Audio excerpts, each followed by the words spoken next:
உலக மக்கள் எல்லோருக்கும் வணக்கம். நான் உங்கள் ஜி கோபால் பேசுகிறேன். நாம் இன்னைக்கு பேசக்கூடிய பலன் என்ன அப்படின்னா, செவ்வாய் பகவானின் பெயர்ச்சி. இந்த செவ்வாய் பகவானின் பெயர்ச்சி எப்போ நடக்குது அப்படின்னா, ஜனவரி மாதம் 15ஆம் தேதி தனுசிலிருந்து மகரத்துக்கு இந்த செவ்வாய் பகவான் வர்றாங்க. கிட்டத்தட்ட ஒரு 42 நாட்கள். அப்போ அங்கே இந்த மகரத்தில் செவ்வாய் பகவான் உச்ச பலம் அடைகிறாங்க. அப்போ இந்த கன்னி ராசிக்காரங்களுக்கு இந்த செவ்வாய் பகவானால் என்ன பலன் நடக்கவிருக்கிறது, இதைத்தான் நம்ம இந்த வீடியோவில் தெளிவாக பார்க்க போகிறோம். அப்போ அந்த செவ்வாய் பகவான் அப்படிங்கிறது கன்னி ராசிக்கு 3ஆம் இடத்து அதிபதியும் 8ஆம் இடத்து அதிபதியுமான செவ்வாய் பகவான் இப்போ எங்கே இருக்கிறாங்க? 5ஆம் இடத்துல, கன்னிராசிக்கு 5ஆம் இடத்துல உச்ச பலத்தோடு இருக்கிறாங்க. ஸோ அப்போ எங்களுக்கு 8ஆம் இடத்து அதிபதியாக போயிட்டார்களே செவ்வாய் பகவான். அப்போ இதனால் ஏதாவது கண்டிப்பாக பிரச்சனைகள் நடக்குமா? கண்டிப்பாக உங்களுக்கு செவ்வாய் பகவான் உச்சமாக இருந்தாலும் அந்த 4ஆம் பார்வையாக கன்னிராசிக்கு 8ஆம் இடத்தை, அந்த மேசத்தை அந்த செவ்வாய் பகவான் பார்க்கிறார். அப்போ பார்த்தீங்கன்னா, இந்த செவ்வாய் பகவானால் எனக்கு பிரச்சனை வருமா அப்படின்னா, நல்லதும் இருக்குது கெட்டதும் இருக்குது. அப்போ கெட்டது அப்படிங்கிறது அந்த 8ஆம் இடத்தை அந்த செவ்வாய் பகவான் பார்ப்பது உங்களுக்கு குறைதான்.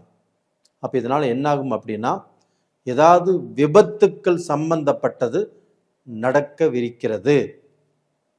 அப்போ இந்த மாதிரி சமயத்தில் நாம் கொஞ்சம் கவனமாக இருந்து, நாம் 80ல் போகிறது 60ல் போய்க்கலாம், 100ல் போகிறது 60 போய்க்கலாம், 120 போகாமல் தவிர்த்துக்கலாம். அப்போ பார்த்தீங்கன்னா, வண்டியில் சாகசங்கள் பண்ணுவதோ,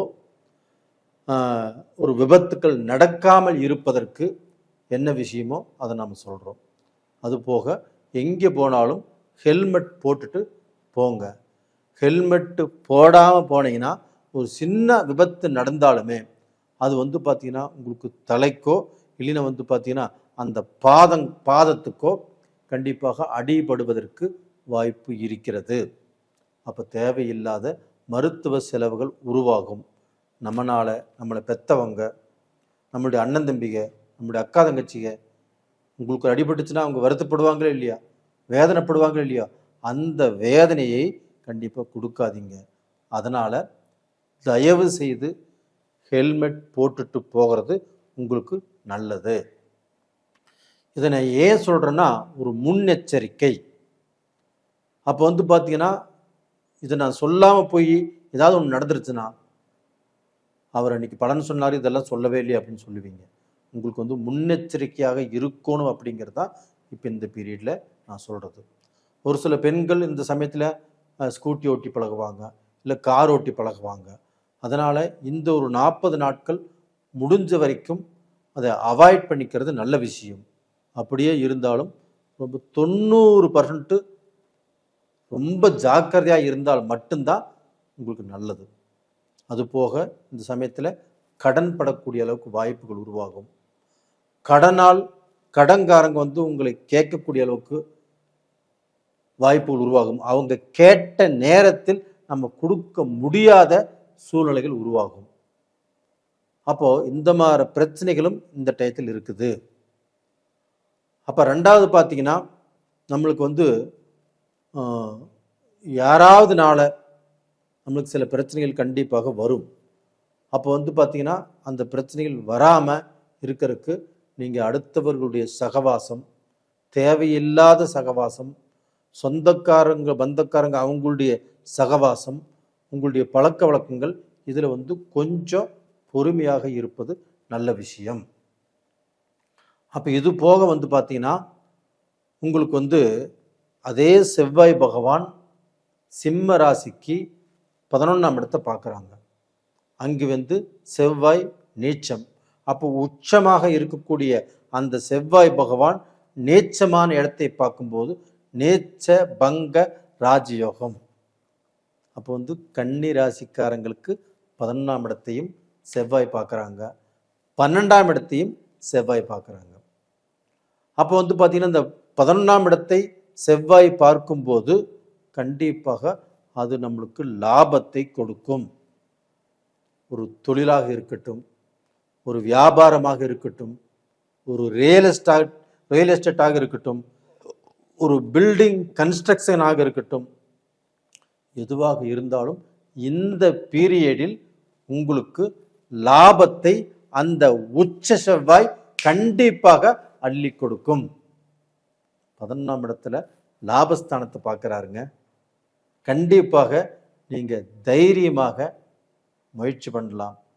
உங்களுக்கு நல்ல தன்னம்பிக்கை வரும். அது போக என்னால் இது செய்ய முடியும், இதில் சம்பாதிக்க முடியும் அப்படிங்கிற தைரியம் உருவாகும். அப்போ அதன் பிரகாரமே உங்களுக்கு எந்த மாதிரியான எண்ணங்கள் உருவாச்சோ அதன் பிரகாரமே உங்களுக்கு நடக்கும். அது போக உங்களுக்கு வேலை விஷயத்தில் நல்லா இருக்கும். வேலையில் வந்து பார்த்தீங்கன்னா ஏதாவது இன்டர்வியூ அட்டன் பண்ணுறீங்க, அந்த வேலை கிடைக்கும். ஒரு ஸ்போர்ட்ஸில் முயற்சி பண்ணுறீங்க, அது நடக்கும்.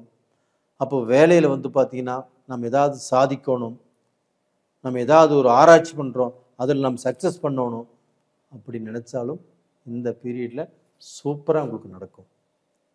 தைரியமாக இருக்கலாம். அப்போ அது போக பார்த்தீங்கன்னா அதே செவ்வாய் பகவான் ஆகப்பட்டது உங்களுக்கு 4ஆம் இடத்துக்குரிய கிரகம். அப்போ அந்த 4ஆம் இடத்துக்குரிய கிரகம் ஆகப்பட்டது கன்னி, துலாம், விருச்சிகம் 3ஆம் இடத்துக்குரிய கிரகம். அப்போ அந்த 3ஆம் இடம் அப்படிங்கிறது புது முயற்சிகள். நீங்கள் தாராளமாக ஒரு தொழில் ஆரம்பிக்கிறக்கோ, இல்லை வந்து பார்த்தீங்கன்னா ஒரு நாட்டை விட்டு இன்னொரு நாட்டுக்கு போகிறக்கோ, புது கண்ட்ரிக்கு போகிறக்கோ, இல்லை ஒரு ஸ்டேட்டை விட்டு இன்னொரு ஸ்டேட்டுக்கு போகிறக்கோ, ஒரு வேலை விஷயமாக இருக்கட்டும், ஒரு பிஸ்னஸ் விஷயமாக இருக்கட்டும், இல்லைன்னா வந்து ஒரு தொழில் விஷயமாக நான் போய் பார்த்துட்டு வர்றேன் அப்புறம் முடிவு பண்ணிக்கிறேன் அப்படிங்கிற இருந்தாலும் தாராளமாக செய்யலாம். அது செஞ்சாலும் உங்களுக்கு வந்து ஒரு லக்கி பாயிண்ட்டை தான் அமைய முடியும். கண்டிப்பாக உங்களுக்கு தடுங்கல் வராது. அப்போ டோட்டலாக பார்த்தீங்கன்னா அந்த செவ்வாய் பகவானுடைய அனுகிரகம் உங்களுக்கு ஒரு சைடில் சில குழப்பங்களை கொடுத்தாலும் மறு சைடில் சில நல்லதையும் கொடுக்கறதுக்கு வாய்ப்புகள் இருக்கிறது. அப்போ இந்த 3ஆம் இடம் என்பது உங்களுக்கு பிரயாணத்தால் வெற்றி. அப்போ வந்து பார்த்தீங்கன்னா உங்களுக்கு நல்லது நடக்கிறதுக்கு வாய்ப்புகள் இருக்குது. அப்போ தைரியமாக தன்னம்பிக்கையோடு நீங்கள் செயல்படலாம். அப்படி செயல்படும்போது நம்மளுக்கு வந்து சில விஷயத்தில் ஆதாயங்கள் நம்மளுக்கு கிடைக்கும். சில விஷயத்தில் நஷ்டங்கள் வருதுன்னா அது வராமல் இருக்கிறதுக்கு என்ன பண்ணணுங்கிறது நான் உங்களுக்கு முன்கூட்டியே நான் சொல்லியிருக்கிறேன். அது போக வந்து இந்த பீரியடில் நீங்கள் வந்து வணங்க வேண்டிய தெய்வம் எது அப்படின்னா ஆஞ்சநேயர் கோயிலுக்கு போயிட்டு வாங்க. அதே சமயத்தில் நாமக்கல்லில் இருக்கக்கூடிய அந்த ஆஞ்சநேயர் கோயிலுக்கு போயிட்டு வந்தாலும் ரொம்ப ரொம்ப சிறப்பு. அப்படி போக முடியாதவங்க வீட்டுக்கு பக்கத்தில் இருக்கக்கூடிய ஆஞ்சநேயருக்கு செவ்வாய்க்கிழமை நாளில் போயிட்டு வெத்தலை மாலை போட்டு கொஞ்சம் நெய் வச்சு கும்பிட்டு வாங்க. கண்டிப்பாக உங்களுடைய பிரார்த்தனைகள் சக்ஸஸ் ஆகும், உங்களுடைய வேண்டுதல்கள் கண்டிப்பாக பலிக்கும். அது போக உங்களுக்கு வந்து இப்போ 7ஆம் இடத்துல சனி இருக்குது. அப்போ அந்த சனியின் தாக்கம், அதனால் குடும்பத்தில் பிரச்சனைகள், குடும்பத்தில் பிரிவுகள் எவ்வளவு வந்தாலும் இந்த பீரியடில் இந்த செவ்வாய் பயிற்சினால் பெரிய பாதிப்புகள் இருக்காது.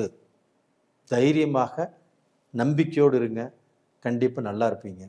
அது போக நிறைய பேர் எனக்கு ஜாதகம் பார்க்க அனுப்பிச்சிருக்கிறீங்க. நான் எல்லாமே ஒவ்வொன்றா உங்களுக்கு நான் பார்த்து சொல்கிறேன்.